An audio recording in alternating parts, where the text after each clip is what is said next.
Hello friends, आज मैं आपके साथ इकोनॉमिक्स का एक और टॉपिक लेके आया हूँ और टॉपिक का नाम है measures employed to develop agriculture. Agriculture को डेवलप करने के लिए हमारी सरकारों ने क्या क्या काम किया इंडिपेंडेंस से लेकर अब तक। ठीक है, या फिर measures for achieving sustainable agriculture growth. Sustainable agriculture growth के लिए क्या क्या मेजर्स लिए गए, हमारी सरकारों ने क्या क्या काम किया इसके लिए। ठीक है, शुरू करने से पहले बता दूं कि चैप्टर का नाम है एग्रीकल्चर प्रोडक्शन एंड प्रोडक्टिविटी और इस चैप्टर के सारे लिंक्स आपको इस वीडियो के डिस्क्रिप्शन में मिल जाएंगे। तो ये लॉन्ग क्वेश्चन है और जिस हिसाब से अपने पेपर में लिखना मैंने उसी हिसाब से अटेम्प्ट किया है। चलिए शुरू करते हैं। Many steps have been initiated since independence for the development of agriculture. जब से देश आजाद हुआ है तब से लेकर अब तक कई स्टेप्स लिए गए। In fact major breakthrough has been achieved, मतलब कई ब्रेक थ्रूज आए। जैसे ग्रीन रेवोल्यूशन में एकदम ब्रेक थ्रू आया, प्रोडक्शन प्रोडक्टिविटी कई गुना बढ़ गई। Food production, food grain production substantially increased from 549 lakh ton to 540 lakh ton in 1949-50 to 2975 lakh ton in 2019-20। तो डाटा आप लेटेस्ट इसमें ऐड कर सकते हो, तो आपको इससे पता लगेगा कि कहाँ 549 लाख टन बन रहे थे और 5 टाइम्स के नियर हो गया। ठीक है ना। Various measures adopted in India for raising the agriculture output are discussed as under. तो क्या क्या किया गया वो हम पॉइंट्स की फॉर्म में डिस्कस करेंगे। सबसे पहला, increase in area under cultivation. जो एरिया अंडर कल्टीवेशन है वो बढ़ा दिया। ठीक है, ज्यादा एरिया होगा तो ज्यादा ऑब्वियसली आउटपुट बनेगी। Area under cultivation increases either because of increase in net sown area और because of multiple cropping.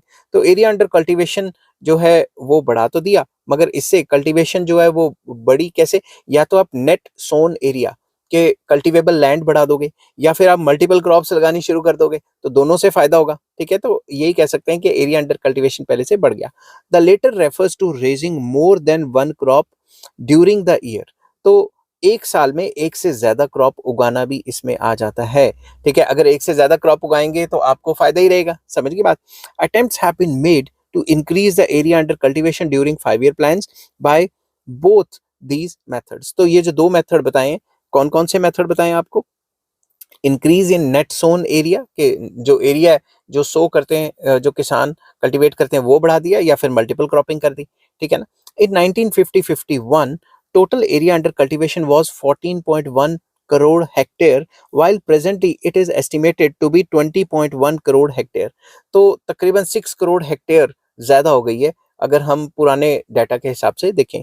In order to increase the area under cultivation, lot of cultivable waste land has been brought under cultivation. जो वैसे जमीन फालतू पड़ी हुई थी, जो waste land था, उसको भी हमने कल्टीवेबल बनाया by providing various types of irrigation facilities, और सरकार ने सब्सिडीज वगैरह भी काफी दी। Area under waste land has been reduce. तो अब जो वेस्ट लैंड पड़ा हुआ है वो काफी रिड्यूस हो गया है। More than 6 crore hectare of land has been put under multiple cropping. तो मल्टीपल क्रॉपिंग के अंडर 6 करोड़ हेक्टेयर ऑफ लैंड जो है वो लाया गया है, जिसके तहत एक से ज्यादा क्रॉप्स उगाई जाएंगी एक साल के अंदर उनमें। ठीक है, तो पहला पॉइंट जो सरकार ने किया वो एरिया अंडर कल्टीवेशन बढ़ा के किया, जिससे प्रोडक्शन प्रोडक्टिविटी बढ़ गई। नेक्स्ट आ जाता है एक्सपेंशन ऑफ इरिगेशन फैसिलिटीज, क्योंकि इरिगेशन के बगैर तो कोई काम ही नहीं होगा, पानी नहीं होगा तो फसल कैसे उगाएंगे। ठीक है ना। Irrigation facilities have been increased over time लगातार बढ़ती जा रही हैं। Many major and minor irrigation projects have launched. सरकार ने कई प्रोजेक्ट्स लॉन्च किए।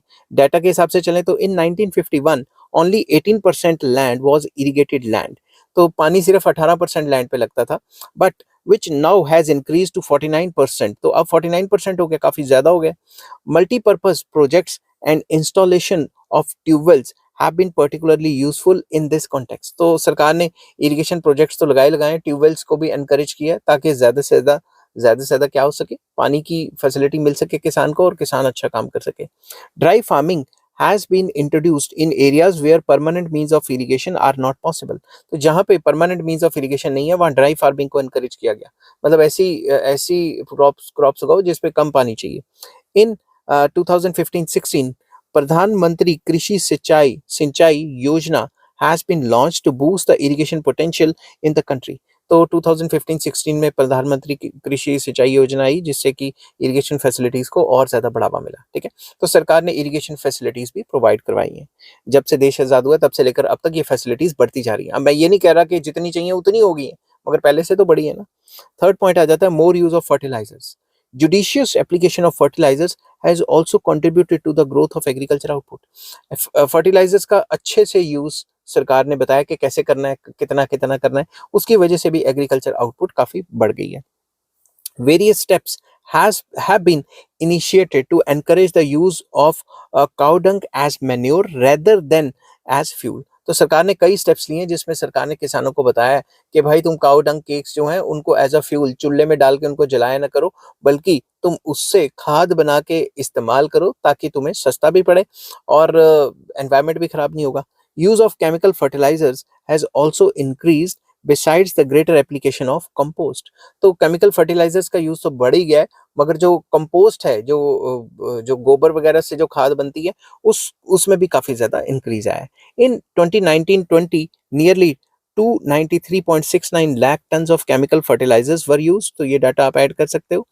The all India average fertilizer consumption was 158 KG per hectare per annum. तो एक साल में तकरीबन तकरीबन 158 केजी जो है एक हेक्टेयर पे एक साल में एवरेज बनती है, जो इंडिया में चल रही है कि ये फर्टिलाइजर की कंजम्पशन है. तो जितनी ज्यादा कंजम्पशन होगी उतना ज्यादा आउटपुट और निखर के सामने आएगी. बट इसका नेगेटिव असर ये भी है कि भाई केमिकल फर्टिलाइजर यूज करोगे तो भाई कैंसर कुंसर भी हो जाते हैं अगर एक क्वांटिटी से ज्यादा यूज करोगे तो, ठीक है ना. तो हर एक चीज की एक लिमिटेड क्वांटिटी अगर आप रखोगे तो कंसर्न नहीं होगा, अगर उससे ज्यादा यूज करने लगे फिर प्रॉब्लम्स आ जाएंगी. फोर्थ पॉइंट आ जाता है मोर हाई यील्डिंग वेराइटी सीड्स. तो जितने HYV सीड्स ज्यादा यूज करेंगे उसकी वजह से भी प्रोडक्शन और प्रोडक्टिविटी बढ़ी है. ग्रीन रेवोल्यूशन के बाद तो मतलब काफी इनका जो यूज है वो काफी बढ़ चुका है. High yielding variety seeds have almost revolutionised Indian agriculture since 1964-65. तो जब से ग्रीन रेवोल्यूशन आया 60s से, तब से लेकर अब तक काफी ज्यादा जो है इनका इस्तेमाल बढ़ गया, जिससे प्रोडक्शन प्रोडक्टिविटी मल्टीपल टाइम्स हो गई है.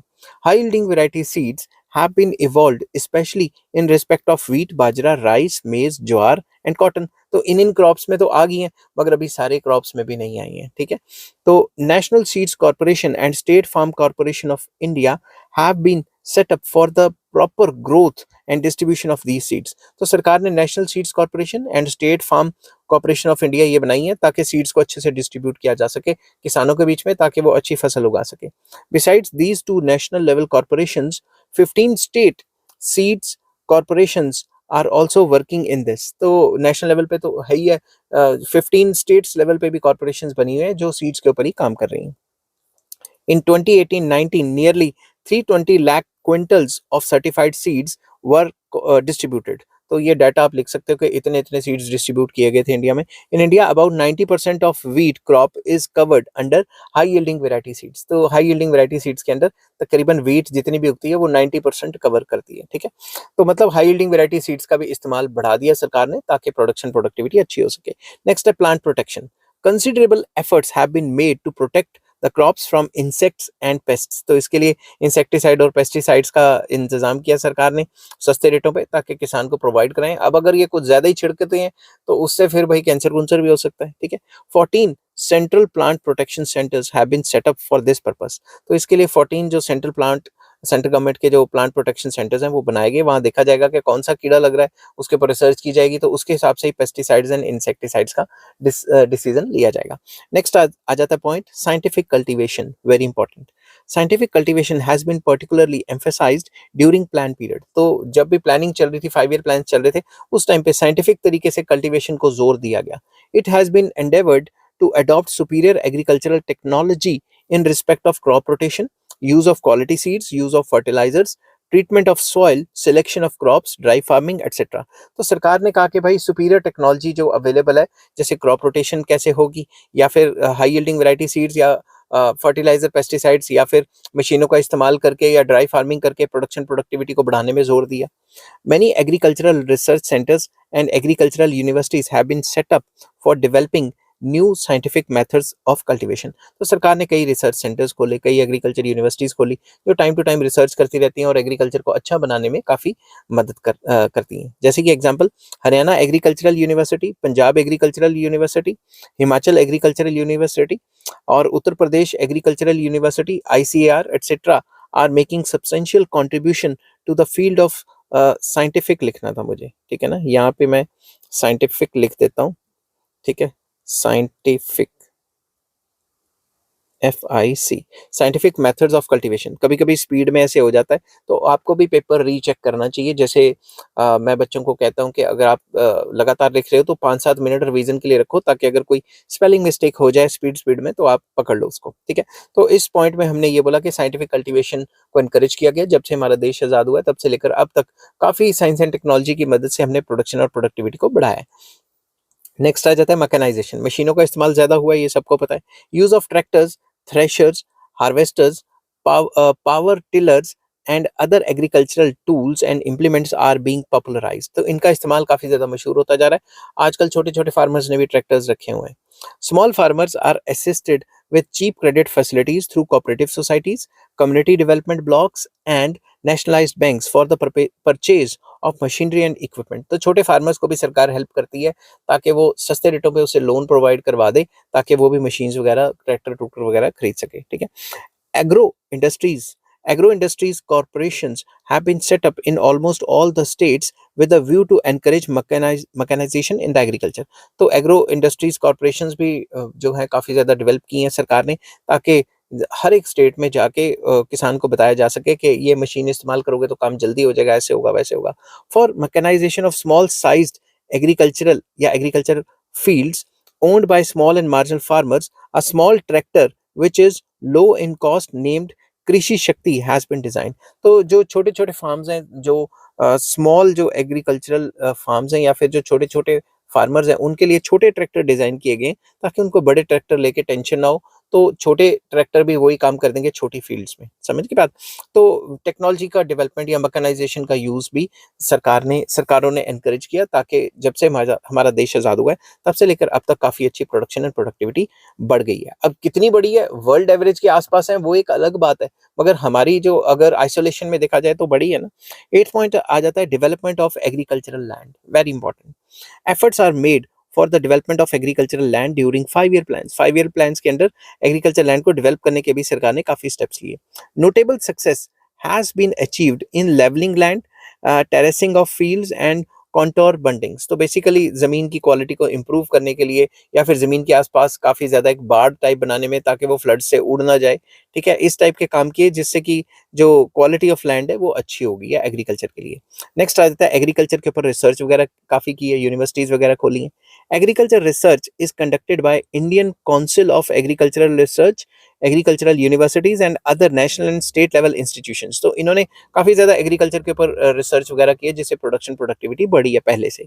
Various high yielding variety seeds, pesticides, good quality fertilizers etcetera have been developed in these research centres. तो इन रिसर्च सेंटर्स में कई टाइप के काम किए जाते हैं, जैसे हाई यील्डिंग वैरायटी सीड्स बना दी, पेस्टिसाइड्स बना दिए, अच्छी क्वालिटी के फर्टिलाइजर्स बना दिए, अच्छी मतलब काम करने के तौर तरीके निकाल के लेके आए, ताकि एग्रीकल्चर के जो फार्मर्स हैं उनको हेल्प मिल सके और प्रोडक्शन प्रोडक्टिविटी भी बढ़ी है। It has help to increase agriculture productivity in India. इससे एग्रीकल्चर की जो एफिशिएंसी है वो पहले से काफ़ी बेटर हो गई है। नेक्स्ट आ जाता है लैंड रिफॉर्म्स लेके आई सरकारें, जिससे कि एग्रीकल्चर की प्रोडक्शन और प्रोडक्टिविटी काफ़ी इंप्रूव कर गई। लैंड रिफॉर्म्स के ऊपर मैंने ऑलरेडी लॉन्ग क्वेश्चन बनाऊंगा मैं, तो आपको प्लेलिस्ट जो है, पूरी की पूरी जो प्लेलिस्ट है उसमें ये क्वेश्चन मिल जाएगा। मैंने ऑलरेडी बना लिया है, मैंने बस रिकॉर्ड करके अपलोड करना है, ठीक है।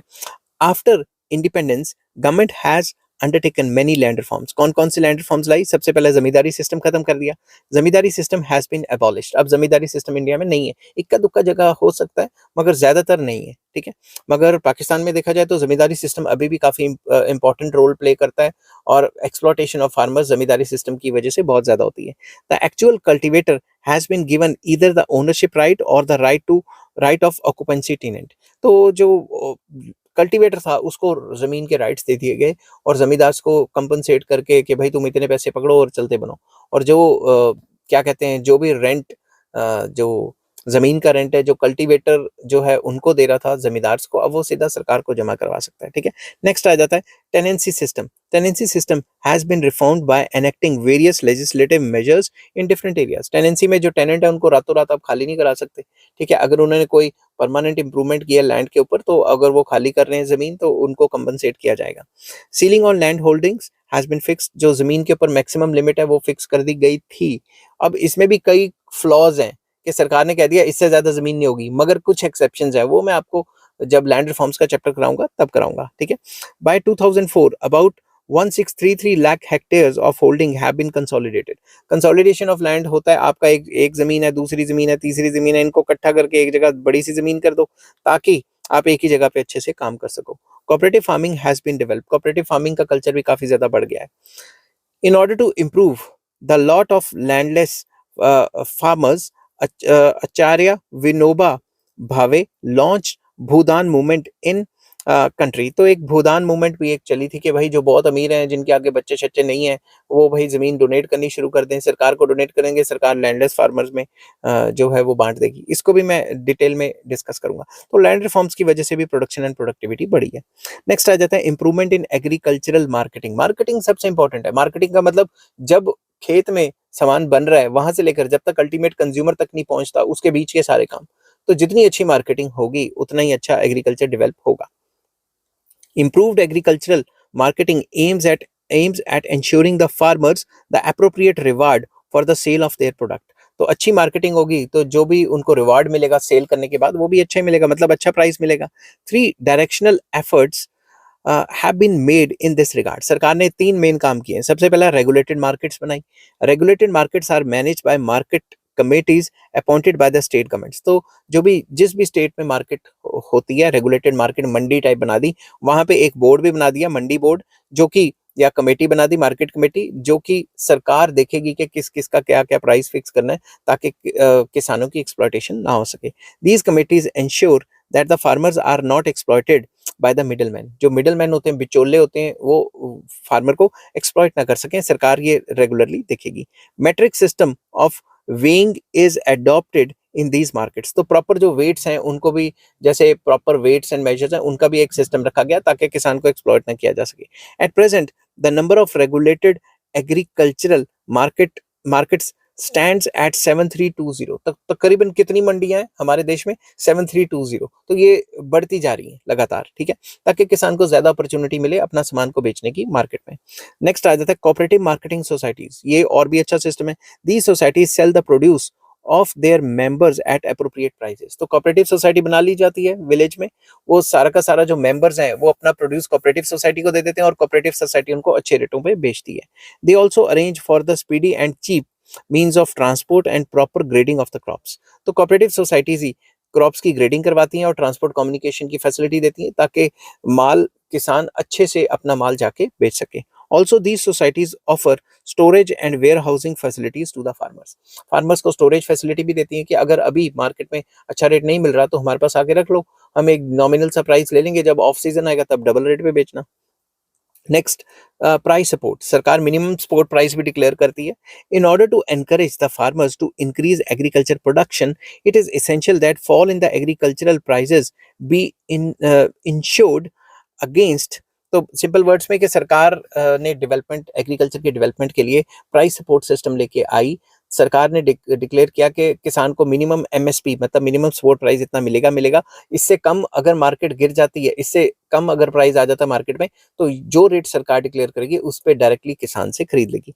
It is done through price support system. तो ये प्राइस सपोर्ट सिस्टम के थ्रू काम करता है। Under this system government assures the producers a minimum price of their crops. तो सरकार एश्योर करती है कि हम कम से कम तुम्हें पर क्विंटल या पर तुम्हारा जो भी यूनिट है इसके हिसाब से इतना प्राइस डिसाइड कर रहे हैं। अगर इससे ज्यादा रेट मिलता है मार्केट में तो मार्केट में बेच दो, अगर इससे कम मिलता है तो सरकार खरीद लेती है।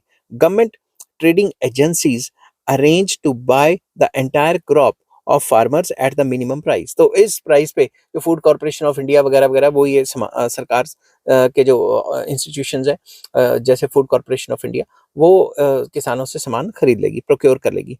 Presently the policy of support price covers wheat, rice, cotton, gram and a few other grains. तो प्रेजेंटली पूरे इंडिया में नहीं है, किसी किसी जगह है, किसी किसी जगह नहीं है, और फ्यू क्रॉप्स को ही कवर किया गया है, बल्कि सारी क्रॉप्स कवर होनी चाहिए, ठीक है। तो ये भी सरकार ने ये स्टेप लिया जिसके अंदर आ जाता है कि एग्रीकल्चर मार्केटिंग सिस्टम सरकार ने जब से हमारा देश आजाद हुआ है तब से बेटर किया है। नेक्स्ट आ जाता है क्रेडिट फैसिलिटीज दी हैं। सस्ते रेटों पे लोन देंगे तो जो किसान है वो मशीनें वगैरह खरीद सकते हैं या ट्रैक्टर वगैरह खरीद सकते हैं। Cooperative credit societies have been formed with a view to provide credit facilities to the farmers at reasonable rates of interest. तो सरकार ने एनकरेज किया, कोऑपरेटिव सोसाइटीज बनाई जिससे किसानों को सस्ते में लोन्स मिलेंगे। ठीक है। Number of land development banks have been increased, तो लैंड डेवलपमेंट बैंक्स भी पहले से ज्यादा हो गए। Presently there are about 95,509 primary credit societies and 697 primary cooperative agriculture and rural development banks in the country. तो ये डाटा आपको लिखना जरूरी है अगर आपको अपने आंसर को सपोर्ट करना है कि इतने इतने बैंक्स बन गए हैं, जो कि काफी ज्यादा है और अभी और भी बैंक्स खुलते जा रहे हैं तो इस फैसिलिटीज के लिए, ताकि किसानों को सस्ते रेटों पे लोन मिलेगा तो वो और ज्यादा मशीन्स खरीदेंगे। आफ्टर नेशनलाइजेशन, जब नेशनलाइजेशन की थी इंदिरा गांधी ने, commercial banks have also started giving loans for farming operations. तो नेशनलाइजेशन के बाद जो पहले कमर्शियल बैंक्स जो प्राइवेटली ओन्ड थे, जब वो सरकार के आगे, तो वो सरकार ने विलेजेस वगैरह में जाके रूरल एरियाज में ब्रांचेस खोली और ज्यादा लोन्स देने शुरू कर दिए। Regional rural banks and farmer service societies also strengthen the rural credit programmes. तो ये सारे बैंक्स वगैरह खुले और फार्मर की जो क्रेडिट सोसाइटीज थी, जो सर्विस सोसाइटीज थी, उन्होंने भी सस्ते में लोन्स दिए किसान को, और किसान ने मशीनों का ज्यादा से ज्यादा इस्तेमाल किया, जिसकी वजह से प्रोडक्शन और प्रोडक्टिविटी पहले से बेटर हो गई। ठीक है। National Bank of Agriculture and rural Development, जिसको नबार्ड कहते हैं, has been established as an apex agriculture finance institution. तो इसके लिए सरकार ने नबार्ड खोला। नबार्ड क्या है, जैसे सारे बैंकों का हेड आरबीआई है, वैसे सारे के सारे एग्रीकल्चर बैंकों का हेड नबार्ड है। ठीक है। In year 2019-20, institutional credit worth rupees 13,73,766 crore was granted by different financial institution। तो ये डाटा ऐड कर सकते हो कि जो 2019-2020 है उसमें इतने लाख करोड़ जो है लोन्स दिए गए थे एग्रीकल्चर के डेवलपमेंट के लिए। Of it the share of commercial banks was 10,61,215 crore, which is 77% of the total institutional credit। तो हम ये देख रहे हैं कि जैसे जैसे टाइम बीत रहा है वैसे वैसे जो कमर्शियल बैंक्स का जो क्रेडिट का फ्लो है वो टाइम टू टाइम बढ़ता जा रहा है। ठीक है। कमर्शियल बैंक्स का रोल काफी पॉजिटिव होता जा रहा है। नेक्स्ट आ जाता है नेशनल एग्रीकल्चर इंश्योरेंस स्कीम्स। तो सरकार ने इंश्योरेंस की स्कीम्स भी लेके आई हैं। इंश्योरेंस स्कीम्स होंगी तो जितने ज्यादा इंश्योरेंस होंगी, इंश्योरेंस फैसिलिटीज होगी, उतना ही काम अच्छा चलेगा ना एग्रीकल्चर का, क्योंकि अनसर्टेनिटी काफी होती है। The scheme was launched by the government in 1999 to cover the risk of the farmers. Farmers के रिस्क को कवर करने के लिए ये स्कीम सरकार लेके आई थी। This scheme insures the farmers against losses from calamities like cyclone आ गया, लैंडस्लाइड होगी, हेलस्टॉर्म आ गया, फ्लड्स वगैरह आ गए, ओले पड़ गए, हेलस्टॉर्म। ठीक है। तो ये सारी जो अनसर्टेनिटीज हैं एग्रीकल्चर की, उनसे बचाने के लिए सरकार इस टाइप की स्कीम लेके आई थी। Agriculture insurance company of India limited, जिसको AICIL भी कहते हैं, has introduced rainfall insurance scheme known as Varsha Bima, ताकि अगर कम हो जाए बारिश तो भी कंपनसेट किया जा सके किसान को, ज्यादा हो जाए बारिश, फ्लड्स आ जाए तो भी। द वर्षा बीमा scheme has been implemented in 150 districts to ensure the farmers against excessive और scanty rainfall। ज्यादा रेनफॉल होगी तो भी इंश्योरेंस पॉलिसी को इस्तेमाल करके कंपनसेशन मिल सकती है, फ्लड्स आ गए। कम रेनफॉल होगी तो भी। तो 150 डिस्ट्रिक्ट्स में ये चीज जो है इंप्लीमेंट की गई, उसके बाद पूरे इंडिया में आजकल अवेलेबल है। Now private general insurance companies have also started agriculture insurance scheme। Private कंपनियों ने भी ये काम शुरू कर दिया। इन 2016 गवर्नमेंट लॉन्च्ड प्रधानमंत्री Fasal Bima Yojana to promote the crop insurance. तो ये सरकार के प्लान्स, और थोड़ा डाटा लिखोगे तो आपके क्वेश्चन को अच्छी सपोर्ट मिलेगी। ठीक है। स्ट्रेंथनिंग रूरल इंफ्रास्ट्रक्चर, जो इंफ्रास्ट्रक्चर है विलेजेस में वो भी अच्छा करना, उसे भी एग्रीकल्चर की प्रोडक्शन प्रोडक्टिविटी बढ़ी है। The to strengthen rural infrastructure, government has launched the scheme name Bharat Nirman. तो ये एक स्कीम लेके आए Bharat Nirman. It aims at construction of roads, जिसमें रोड्स बनेंगी, इंप्रूविंग ऑफ इरिगेशन फैसिलिटीज होंगी, रूरल इलेक्ट्रिफिकेशन, बिजली प्रोवाइड कराई जाएगी, communication and rural water supply पे जोर दिया जाएगा और रूरल हाउसिंग पे जोर दिया जाएगा। रूरल मतलब पूरे के पूरे विलेजेस को मतलब एडवांस बनाने की स्कीम थी। अब हुई नहीं हुई ये एक पॉलिटिकल मुद्दा है, मगर मैं आपको बता रहा हूँ कि सरकार ने ये काम लॉन्च किए। ठीक है। For improving rural roads government has started Pradhan Mantri Gram Sadak Yojana, ताकि सड़कें बन सके। For improving rural electrification the scheme named Rajiv Gandhi Vidyutikaran Yojana was launched. तो बेसिकली अलग अलग सरकारों ने अलग अलग टाइप की योजना जो है लॉन्च की हैं। ये आप योजना लिखोगे तो पेपर में काफी सपोर्ट हो जाती है। Now the existing Rajiv Gandhi Gramin Vidyutikaran Yojana has been taken over by Deen Dayal Upadhyay Gram Jyoti Yojana, तो राजीव गांधी की जो नाम पे चल रही थी उसका नाम चेंज करके अब दीनदयाल उपाध्याय ग्राम ज्योति योजना कर दिया। NABARD has set up rural infrastructure development fund for improving rural roads, minor irrigation, soil conservation, drainage, conservation, drainage etcetera. तो नाबार्ड भी इन रूरल इंफ्रास्ट्रक्चर को डेवलप करने के लिए, रोड्स को डेवलप करने के लिए या फिर इरिगेशन प्रोजेक्ट्स को डेवलप करने के लिए टाइम टू टाइम फंडिंग करता रहता है। नेक्स्ट आ जाता है soil testing, very important. Soil testing is conducted in agricultural universities and other national and state level agriculture laboratories, जिसकी वजह से हमें पता लग जाएगा कि किस जमीन के ऊपर कौन सा प्रोडक्ट जो है अप्रोप्रिएट रहेगा, वो मतलब किस जमीन के ऊपर कौन सी चीज बन सकती है। इन 2008-9 government setup 500 new soil testing laboratories and 250 mobile soil testing laboratories in India। तो ये थोड़ा डाटा दे दिया कि इतनी इतनी लेबोरेटरीज सरकार ने बनाई है जहां सॉइल टेस्टिंग होती है।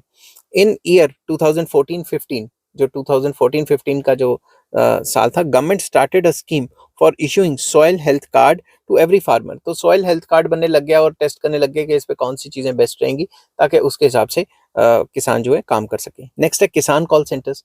सरकार ने किसान कॉल सेंटर्स बनाए। Government has established Kisan call centres to enable farmers to get expert advice on agriculture related issues and problems. तो किसान कॉल सेंटर्स बनाने की वजह से जो वहाँ पे जो किसान है वो time to time call centres में कॉल करके अपनी प्रॉब्लम्स डिस्कस कर सकते हैं, जिससे कि प्रोडक्शन और प्रोडक्टिविटी बढ़ेगी, बड़ी भी। तो अगर वो कॉल करेंगे तो पता लग जाएगा कि ये प्रॉब्लम है तो कौन सी दवाई छिड़कनी चाहिए, क्या करना चाहिए। For this farmers can dial, जो नंबर दिया हुआ है 1800-180-1551 from 6 AM to 10 PM on all 7 days of the week nationwide. तो ये टोल फ्री नंबर है, जहां मर्जी से आप कर सकते हो। तो इससे किसान कॉल सेंटर्स का नंबर है, तो इससे किसानों को जो भी प्रॉब्लम्स होती हैं वो डायरेक्टली जो एक्सपर्ट्स हैं उनसे पूछ सकते हैं। This number can be called free of cost from BSNL, MTNL landline numbers. तो ये free of cost toll free number है। नेक्स्ट आ जाता है educating farmers through TV and radio channels. तो सरकार ने टीवी और रेडियो चैनल्स खोले जिसमें किसानों को काफी नॉलेज मिलेगी कि क्या क्या करना चाहिए। कृषि दर्शन TV channel and Krishi Vani radio channel were launched with the objective of telecasting programs addressing problems of farmers। तो फार्मर्स की प्रॉब्लम्स को सॉल्व करने के लिए ये टीवी चैनल खोला कृषि दर्शन और वानी रेडियो चैनल खोला, ताकि लोग सुने और उनको कुछ पता लगे कि भाई फार्मर्स को क्या क्या करना चाहिए जिससे प्रोडक्शन प्रोडक्टिविटी बढ़े। In these programmes farmers are educated regarding the modern agriculture practices. तो उनको बताया जाएगा कि क्या क्या काम हो रहा है और किस किस तरीके से अपने एग्रीकल्चर को मॉडर्न बनाना है और प्रोडक्शन और प्रोडक्टिविटी उस हिसाब से बढ़ेगी। नेक्स्ट आ जाता है use of information technology for promoting agriculture. IT services का भी इस्तेमाल करके एग्रीकल्चर को बढ़ाया जा सकता है। Use of information technology is promoted to ensure rapid development of agriculture. तो आईटी का भी इस्तेमाल करके एग्रीकल्चर को बढ़ावा दिया। It will help the farmers in getting information about weather conditions, market prices of agriculture produce, marketing infrastructure, drought relief schemes, e trading platform of agriculture produce etcetera etcetera. Internet की मदद लेंगे तो उनको weather का पहले ही पता लग जाएगा कि आने वाले टाइम पे कैसा वेदर होगा, एग्रीकल्चर प्रोड्यूस को मार्केटिंग तक कैसे लेके जाना है, प्राइसेस क्या हैं, ये सारी नॉलेज उनको इंटरनेट के थ्रू मिल सकती है ताकि वो अपना माल अच्छे रेट पे बेच सकें। For providing latest information about these aspects SMS portal has been started. सरकार ने SMS पोर्टल भी स्टार्ट किया है। Farmers will be provided information about latest development on these aspects through SMS facility in local language. तो local language में जो किसान है उनको SMS जो है प्रोवाइड हो जाएगा और उससे उनको इन्फॉर्मेशन मिल जाएगी कि भाई तूफान आने वाला, नहीं आने वाला, बाढ़ आ सकती है, नहीं आ सकती, सारे के सारे जो वाइटल इन्फॉर्मेशन, इंपॉर्टेंट इन्फॉर्मेशन है वो मिल जाएगी। Farmers can register for this service by contacting किसान कॉल सेंटर्स। तो किसान कॉल सेंटर्स पे कॉल करके अपने नंबर को रजिस्टर करा सकते हैं। जो भी इंपॉर्टेंट इन्फॉर्मेशन होगी सरकार वो प्रोवाइड करवा देगी। ठीक है, तो ये पूरा का पूरा क्वेश्चन था कि सरकारों ने जब से देश आजाद हुआ है तब से लेकर अब तक एग्रीकल्चर के डेवलपमेंट के लिए क्या किया है। लॉन्ग क्वेश्चन है, लॉन्ग क्वेश्चन में ही आता है। तो चैप्टर का नाम, जो मैं चैप्टर डिस्कस कर रहा हूँ, चैप्टर का नाम है एग्रीकल्चर इंपॉर्टेंस एंड प्रोडक्टिविटी, और इस चैप्टर के सारे लिंक्स आपको इस वीडियो की डिस्क्रिप्शन में मिल जाएंगे। नेक्स्ट टॉपिक मैं डिस्कस करूंगा न्यू एग्रीकल्चरल पॉलिसी 2000 में न्यू एग्रीकल्चर पॉलिसी आई थी, वो क्या थी वो डिस्कस करेंगे डिटेल में। उसका भी लिंक आपको इस वीडियो के डिस्क्रिप्शन में मिल जाएगा। अगर आपको ये वीडियो पसंद आती है तो please like, share and subscribe. Take care, bye bye.